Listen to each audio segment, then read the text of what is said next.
He thought losing his lottery ticket was the worst moment of his life, until he realized it wasn't lost.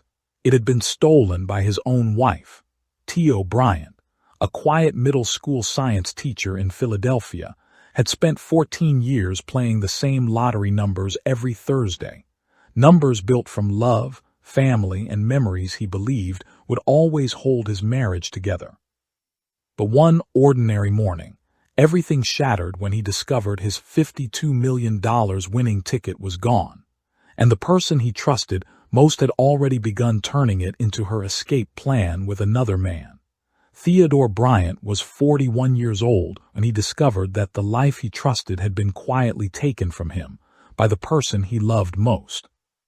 After 14 years as a devoted husband and a dedicated middle school science teacher in Philadelphia, he had followed the same quiet ritual every Thursday, buying lottery tickets with numbers built from family birthdays, anniversaries, and meaningful dates that once represented unity. On a quiet Saturday morning, while drinking his usual coffee, he checked the results online and froze when he saw the jackpot. $52 million, $1 winning ticket, and every number matched his. But when he rushed to the kitchen drawer where he always kept the ticket, it was gone. Panic turned into shock when he opened a locked drawer in his wife Nicole's office using their anniversary date and found not only his ticket, but also divorce papers, lottery claim instructions, and detailed plans showing she had intended to take the prize for herself. Evidence confirmed what he couldn't immediately accept. Nicole had been planning to claim the fortune alone with the help of another man, Desmond Clark, a developer she had been secretly involved with for months. As T.O. quietly documented everything with photographs and screenshots, Nicole returned home acting normal, masking her detachment with routine conversation and subtle contempt for his modest life. Over the next few days, while maintaining his normal teaching routine, he carefully gathered financial records, messages, and proof of deception, discovering months of betrayal, hidden accounts, and calculated planning that showed she had been preparing for this moment long before the lottery win. On the day Nicole officially claimed the prize, T.O. arrived too late at the lottery headquarters and watched through the glass as she celebrated with Desmond and her legal team, signing away what should have been his life-changing win. Soon after, she returned home not with guilt but with confidence, revealing she had already filed for divorce and was taking everything, including the house, using her new wealth as leverage.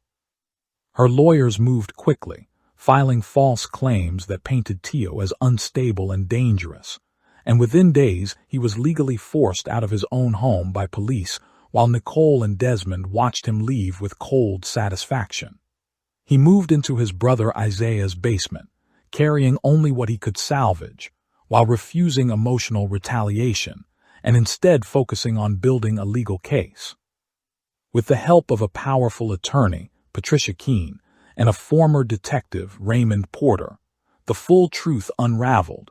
Nicole had been secretly draining their joint finances, building a hidden escape fund, and planning to take any major windfall long before the lottery win ever happened, while Desmond had been strategically targeting her for financial survival and manipulation.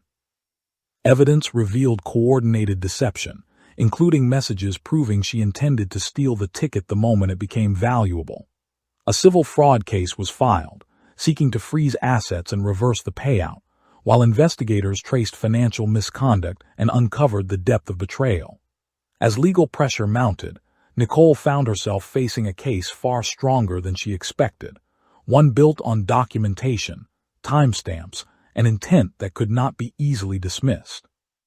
What began as a story of theft and betrayal transformed into a calculated legal battle where the truth, carefully preserved by T.O.'s patience and discipline, became the most powerful weapon of all, setting the stage for a confrontation that would determine not just money, but justice, dignity, and the complete unraveling of the life Nicole thought she had secured forever. The legal storm escalated faster than Nicole ever expected. Within days of the lawsuit being filed, Patricia Keene moved aggressively to freeze any remaining lottery funds, arguing that the winnings were obtained through fraud and misrepresentation, while Raymond Porter's investigation continued tightening the noose around every detail of Nicole and Desmond's scheme. Bank records, deleted messages, store surveillance requests, and witness statements all started forming a timeline that made Nicole's story collapse under its own contradictions. What she had believed would be a clean escape with millions now turned into a courtroom battle where every purchase, every message, and every secret meeting was being reconstructed in detail. Desmond, once confident and controlling, began panicking as his financial debts and past failed deals surfaced publicly, showing he had been desperate for a financial lifeline long before meeting Nicole. Patricia used this to frame him not as a partner, but as a calculated opportunist who had latched onto Nicole's ambition and guided her into theft when the opportunity appeared. Meanwhile, Tio continued his life with quiet discipline, teaching his classes every morning while the case slowly built momentum in court, his calm demeanor hiding the fact that every piece of evidence was now pointing toward intentional fraud rather than a disputed misunderstanding.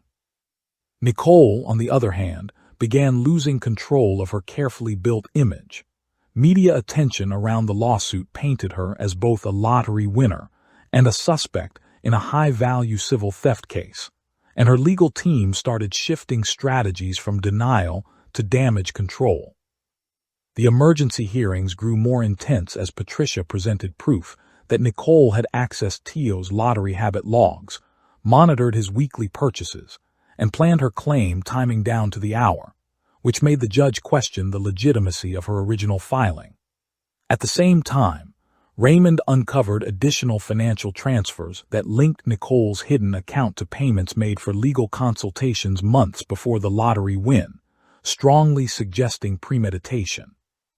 As pressure mounted, Nicole attempted to counterattack by claiming Tio was emotionally unstable and trying to harass her for money. But these claims weakened when surveillance footage from Rivera's store confirmed Tio as the consistent purchaser of the winning ticket over 14 years. The case slowly shifted in Tio's favor as the court began recognizing a pattern of calculated deception rather than coincidence, and Patricia prepared for a decisive motion that could not only recover the winnings but potentially expose Nicole to fraud penalties. Outside the courtroom, Desmond quietly distanced himself, sensing the situation turning dangerous, while Nicole found herself increasingly isolated despite her wealth, realizing that money could not erase evidence. For Tio, the fight was no longer about anger or revenge.